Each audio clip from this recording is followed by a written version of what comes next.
Now we shall begin. You should answer the questions as you listen, because you will not hear the recording a second time. Listen carefully and answer questions 1 and 2. Hi, Joanna. Where have you been? Hi, Dave. I had to go into college to return a DVD I'd borrowed from the library. Oh, right. But while I was there, I got some information about the City Arts Festival that starts next week. Oh, yeah? I saw a poster advertising it somewhere. Yeah, and I picked up this leaflet from the library.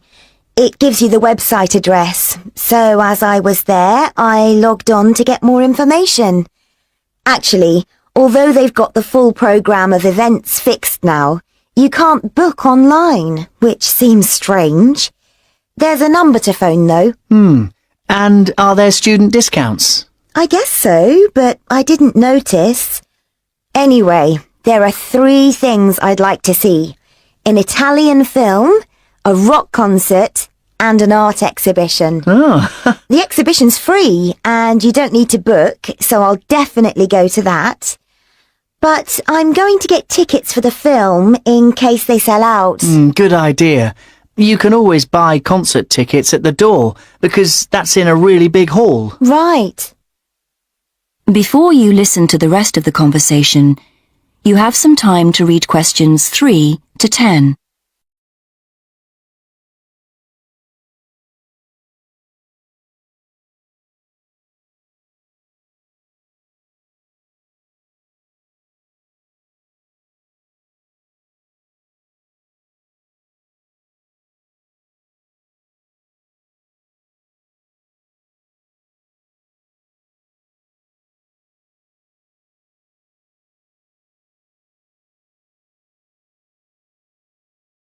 Now listen and answer questions 3 to 10.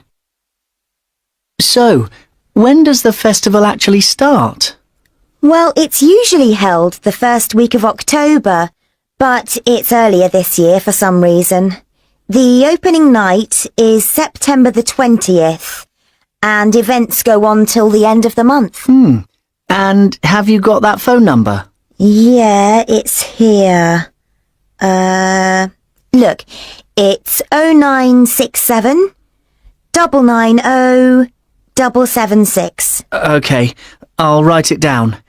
0967 990 776. Thanks. I thought the local council made a profit from the festival, but it says here that there's a commercial sponsor. It's a local bank. I didn't know that. Neither did I. What other events have they got on? As well as the art exhibitions and stuff that's open every day, there are special events each day. Like on Monday, there's a musical in the City Hall. That's only £3.65 for students. I think I'll give that a miss. I've got football training on Mondays, but I'm free on Wednesday. There's a jazz band on then, and that's only £2.50 for students. Sounds good. Is that in the City Hall too? We could go.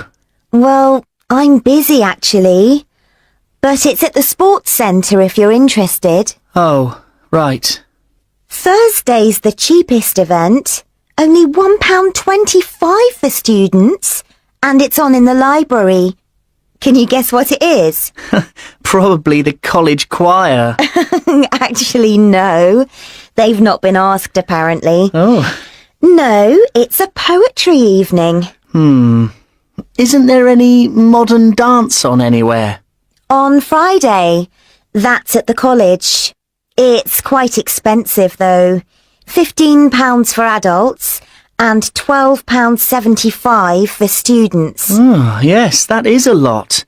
If I'm going to spend that much, I'd prefer to go out on Saturday. Yeah, me too. But on Saturday night, there isn't live music or a party or anything. Just the fireworks in the city park. And that's only £1.50. Yeah, that'd be good. That is the end of part 1. You now have half a minute to check your answers.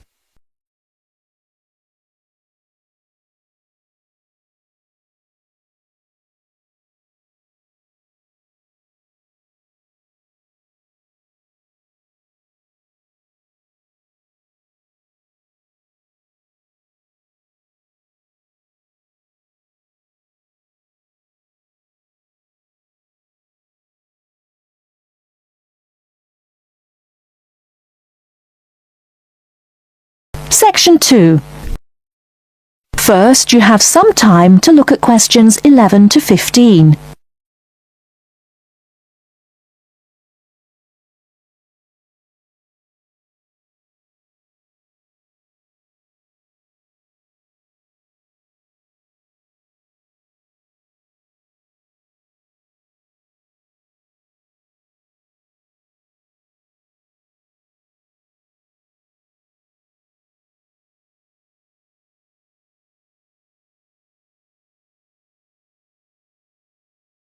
Now, listen carefully and answer questions 11 to 15.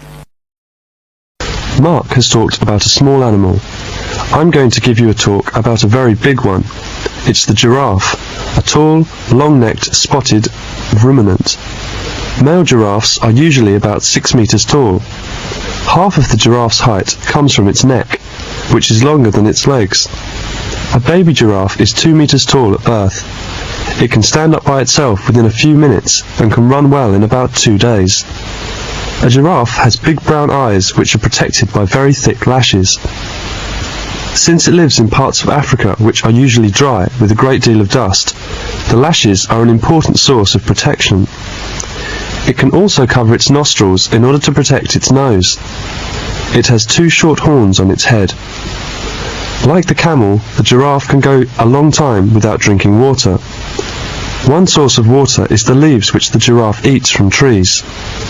Since it is so tall, the giraffe can reach the tender leaves at the top of a tree. Giraffes usually live in small herds and often feed with other animals. Giraffes have 2 methods of self-protection.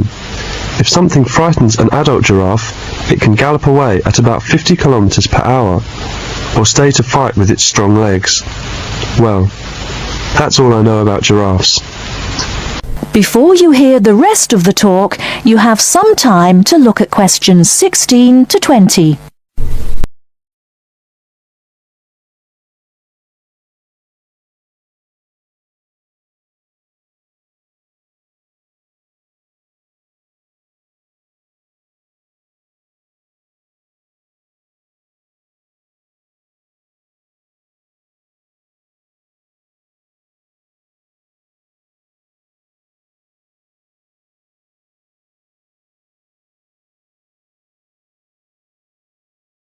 Now listen and answer questions 16 to 20. Peter and Kate have met in the coffee bar and they are having coffee together. Hi there, how are you going with your tutorial next week? Oh, good. I've decided to talk about paper and its use. Fascinating, I'm sure. Yes, I think it's an interesting topic. Do you know how much paper you use every year? Well, I've never thought about that. I can't answer your question. I suppose you can tell me something about it. Okay. It'll be good practice for my tutorial next week. How much paper does one person use every year? In 1900, the world's use of paper was about 1 kilogram for each person in a year. Now, some countries use as much as 50 kilograms of paper for each person in a year. This shows how far advanced the country is. You're right. Countries like the United States, Britain, Japan, Germany and Sweden certainly use more paper than other countries. I'm very interested in the history of paper. Are you going to talk about it next week? Yes, of course. Where was paper first made? In China. The Chinese first made paper about 2,000 years ago. China still has pieces of paper which were made as long ago as that. But Chinese paper was not made from the wood of trees. It was made from the hair-like parts of certain plants. In Egypt and the West, paper was not very commonly used before the year 1400. The Egyptians wrote on papyrus, a kind of paper made from the pith of the stems of tall aquatic cyperaceous plants. Europeans used parchment for many hundreds of years. What was parchment? Parchment was made from the skin of certain young animals. They were very strong. We have learnt some of the most important facts of European history from records that were kept on parchment. Oh, I see. How about paper in Europe? Well, paper was not made in southern Europe until about the year 1100. Scandinavia, which now makes a great deal of the world's paper, but didn't begin to make it until 1500. It was a German named Schraffler who found out that the best paper could be made from trees. After that, Canada, Sweden, Norway, Finland and the United States became the most important in paper making. They are forest countries. Today, Finland makes the best paper in the world, and the paper industry of the country is the biggest in the world. New paper making machines are very big, and they make paper very fast. The biggest machines can make a piece of paper 300 meters long and 6 meters wide in 1 minute. Oh my goodness, that's amusing. What are the uses of paper? Paper is used for newspapers, books, writing paper, envelopes, wrapping paper, paper bags. Yes, only half of the paper that is made is used for books and newspapers. Have you got an idea about other uses of paper? No, I'm afraid not. There are many other uses. Paper is very good for keeping you warm. Houses are often insulated with paper. You have perhaps seen homeless people asleep on a large number of newspapers. Yes, I have. So they're insulating themselves against the cold. You are right. In Finland, it is very cold in winter. It is sometimes 40 degrees below 0 centigrade. The farmers wear paper boots in the snow. Nothing could be warmer. Oh, that's unbelievable. Now more and more things are made of paper. We have had paper plates, cups and dishes for a long time. But now we hear that chairs, tables and even beds can be made of paper. With paper boots and shoes, you can wear paper hats, paper dresses and paper raincoats. When you have used them once, you throw them away and buy new ones. You know, the latest in paper seems to be paper houses. These are not small houses for children to play in, but real, big houses for people to live in. You can put one up yourself in a few hours, and you can use it for about 5 years. Fascinating. People have made paper boats, but they have not yet made paper planes or cars. Just wait, they probably will. Well, I'm sure your tutorial will go really well. That is the end of section 2. You now have half a minute to check your answers.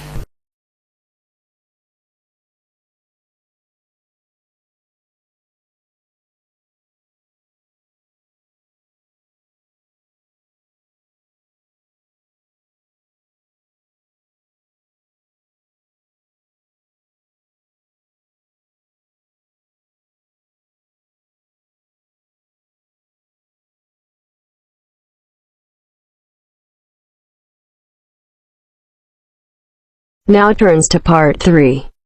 Part 3. You will hear 2 undergraduates doing a research methods course.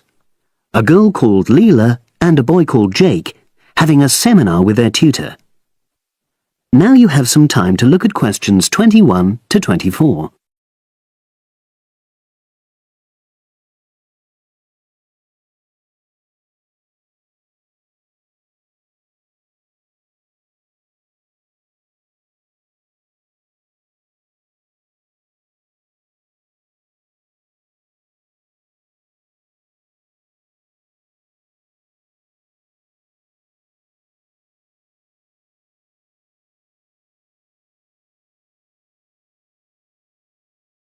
Now listen and answer questions 21 to 24.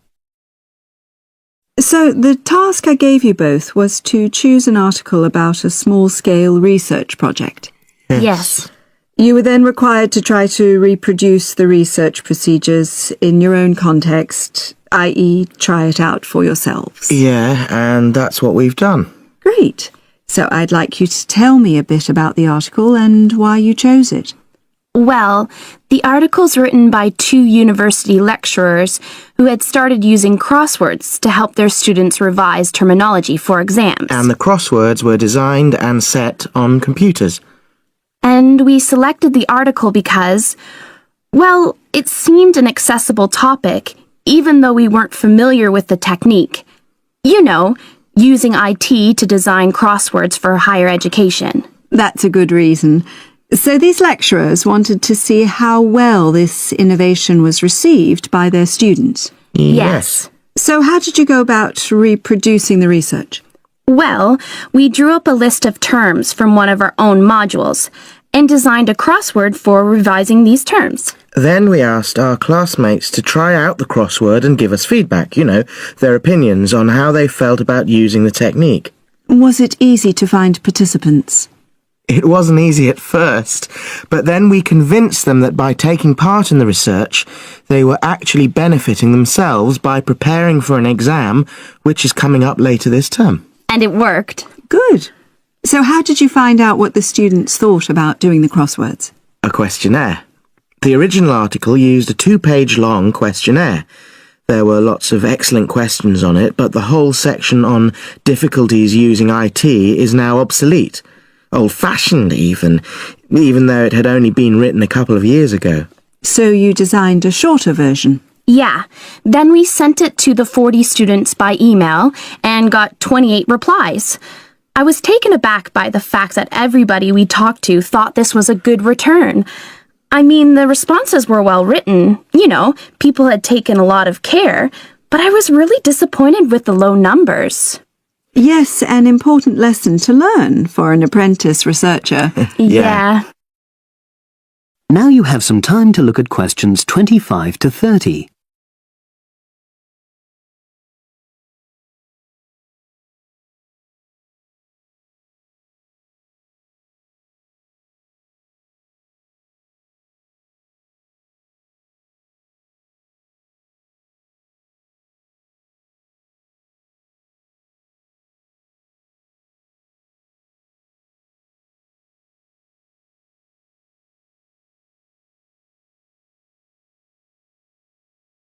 Now listen and answer questions 25 to 30. So what results did you get? Well, basically, the responses were extremely positive. The students said that doing the crossword on a computer helped them really focus on the work in hand and not be distracted, which is something that commonly happens with other ways of doing revision. Yeah, that was really clear. But something that struck me was that having fun hardly featured in their responses, nor did anything to do with spelling of hard words, which I thought would be an obvious benefit. No? Okay. Respondents also said that doing the crossword hadn't really increased their general motivation to study, but that it had highlighted the gaps in their memory so they knew what further work was necessary. Right. So how did your findings tally with those of the original researchers? There were lots of similarities, but... There were probably two main differences. We found that more males than females liked the technique, whereas the original study found the reverse. Also, our respondents said they wouldn't mind doing a crossword as a final official exam. Whereas in the original study, students said they would hate doing it even if it meant having a shorter test. But of course, both sets of respondents said they'd be interested in doing more crosswords for informal purposes, revision, and so forth. Right. So let's have a think about the whole project and what you've learned from doing it. Well, it was very time-consuming. Yeah, and I don't think we managed that aspect very well. It could have been worse. I mean, we didn't have a lot of data, so we didn't have to spend ages processing it. And of course, we'd already done a course on numerical data processing, so there wasn't much new there. Yeah, that's true. Anyway, I think we designed our questions well so that they gave us manageable data. Yeah, it really helped having the original study to guide us, as it were. And that helped us to see what a good research instrument is. What a good questionnaire should be like. Absolutely. We got a lot from that. But when we were writing up the project, I'm not sure whether we'll know how to acknowledge the work of the original study. You know, our referencing. No, that's something we'll both have to work on in the future. Actually, that part's been great. Finding ways to share and support another person. That's the real plus from the project. Learning ways to do that. Well, it's obviously been very successful. That is the end of part 3. You now have half a minute to check your answers.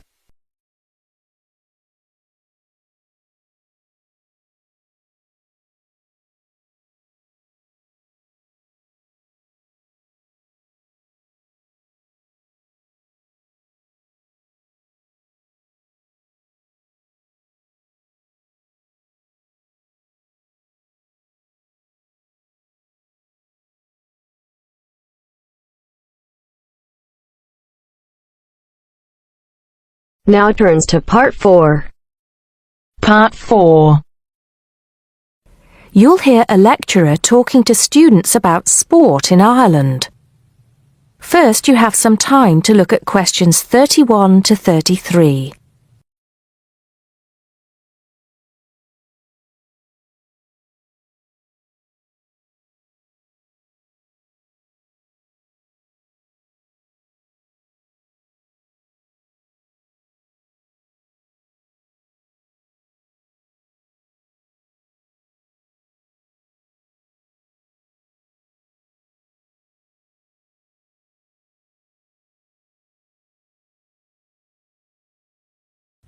Now listen carefully and answer questions 31 to 33.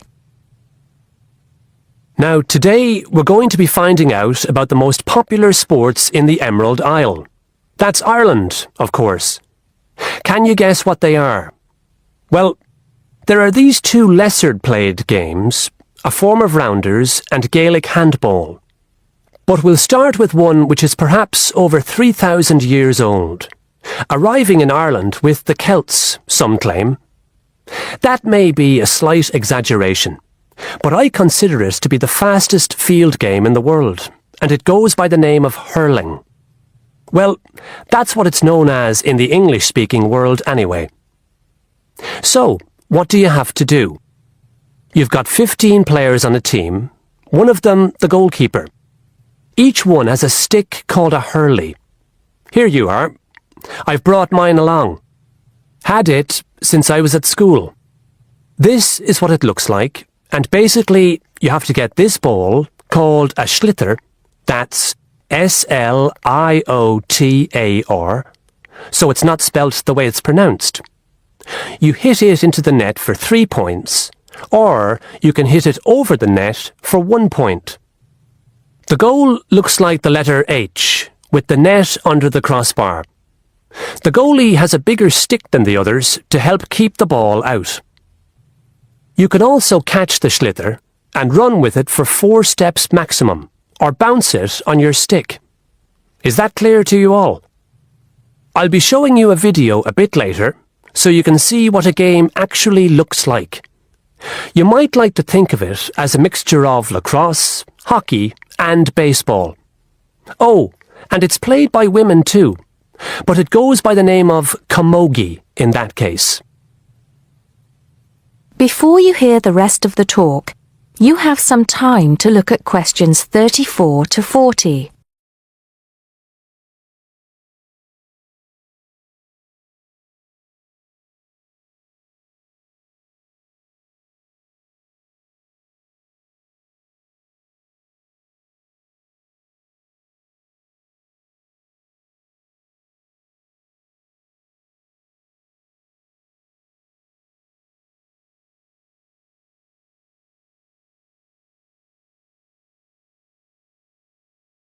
Now listen and answer questions 34 to 40. I'll give you a bit of the history, shall I now? Generally, the golden age of the game is considered to be the 18th century.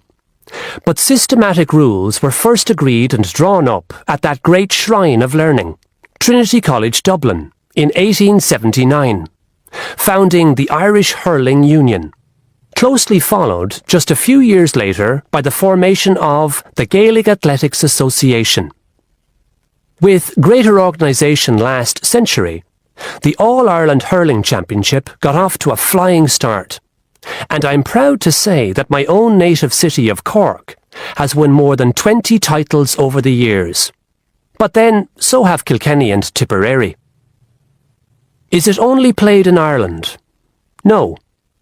Well, it is the only country with a national team at the moment, but you may be surprised to discover there are hurling clubs in London, as well as in America and Argentina, to name just a few. The other game I'd like to take a little time to introduce you to is Gaelic football, which is played on the same pitch as hurling with the same number of players, but there's no net. You just have to get the ball over your opponent's goalposts, and you can do that by kicking or punching the ball. However, you're not supposed to do that to the players, I might add. Imagine it as a combination of soccer and basketball. But in my opinion, it's a more exciting spectacle than either of those. Excuse my bias, if you will. It's also very popular with women. In fact, there are more women's teams than for any other sport. Whether despite or because of the physical contact involved, I wouldn't like to say. They do play a shorter game, 60 minutes, rather than the men's 70. So, let's have a look. If we can have the lights down, I'll see if I can get this technology to work. That is the end of part 4. You now have half a minute to check your answers.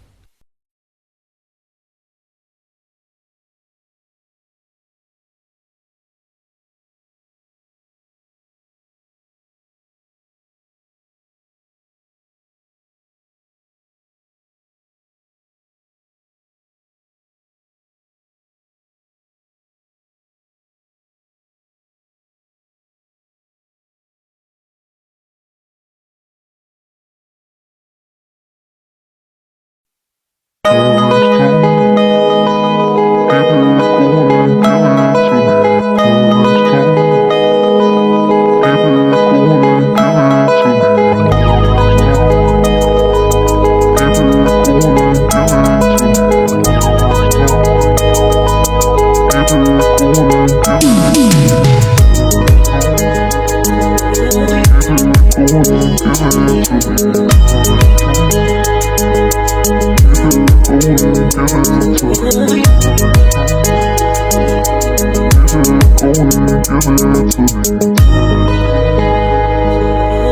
you.